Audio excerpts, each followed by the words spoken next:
The time when Jesus Christ was on earth was very different than today. There was no running water in houses, no electricity, no farm machines, nothing that we take for granted today. Most people were involved in farming, which was very hard work that had to be done by hand. Many people were servants to richer people. The story of the prodigal son is one of love and one of forgiveness. It's a timeless parable that rings just as true today as it did during Jesus' time on earth. Many, many years ago, there was a family that lived on a large farm. The father had 2 sons who worked with him on the farm. It was very hard work, which began early in the morning and continued until late in the afternoon. One night at dinner, the younger son said, "Father, tonight I would like to talk to you about a personal decision that I've reached." After dinner, the younger son and his father went outside on the porch. "Son, what is it you want to talk about?" the father said, raising his eyebrows. "Father, I'd like my share of the inheritance now.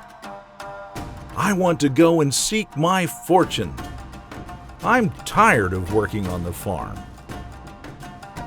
The son looked determined as he raised his hands. After a long talk, the father reluctantly accepted his son's request. In the next couple of days, the younger son packed his belongings. "I can't wait to see what excitement I can experience in the city. I've heard the elders talk about what goes on there. Wow, this is going to be great!"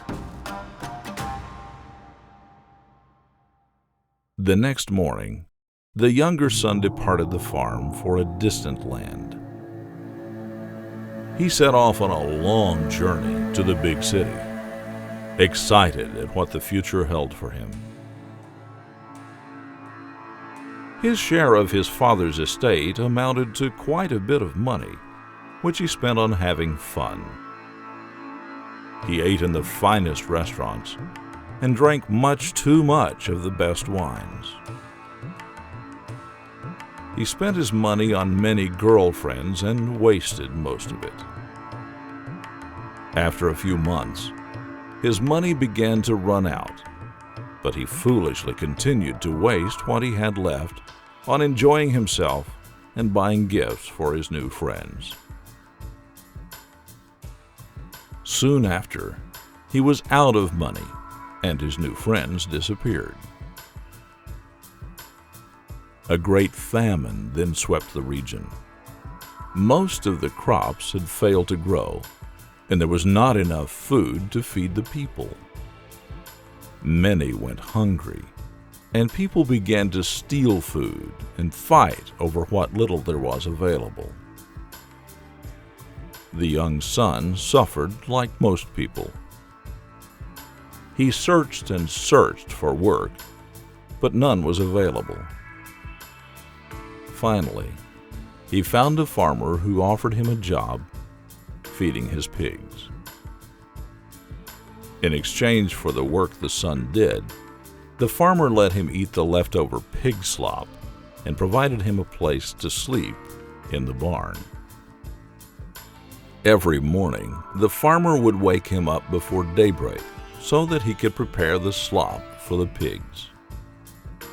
The slop was mostly rotten vegetables and old corn husks with a little grain. As the younger son stirred the disgusting mix with water, he would dream of the delicious meals he used to have at his father's farm. One day, the farmer caught him picking some of the grain out of the slop to eat for himself. As punishment, the farmer didn't let him eat anything that day. The younger son was so hungry that night he could barely sleep. The next morning, the younger son thought, "I just can't continue to live like this. I will surely die. Even the servants on my father's farm have plenty to eat and warm clothes to wear and a soft bed to sleep in. I will go back to my father's farm and beg him to take me back as one of his servants." After making this decision, the younger son felt much better. After slopping the pigs that morning, he set off for his father's farm. 3 weeks later, the younger son reached his father's farm late in the afternoon. The father saw him in the distance and was filled with love and overwhelmed with joy. He called his servants and told them to prepare a feast. "My long-lost son has returned. We shall celebrate this amazing and joyous event. Bring me the finest robe in the house."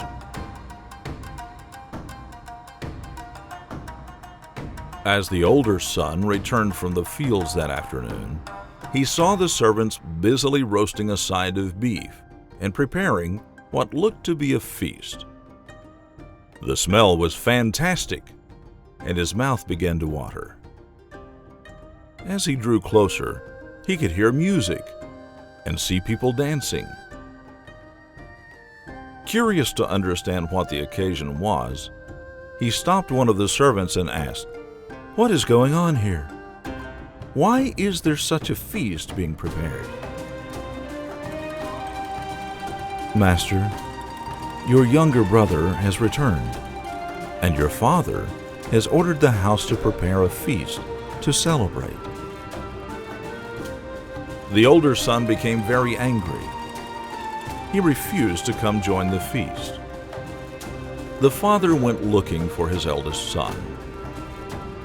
When he found him, he walked up slowly, holding his hands out, and with a slight smile on his face, he said, "Son, please, I beg you to join this feast for your brother." With tears streaming down his face, the elder son said, "All of these years that my brother has been away, I have done everything you asked of me. I've worked hard in the fields, every day doing both my job and his.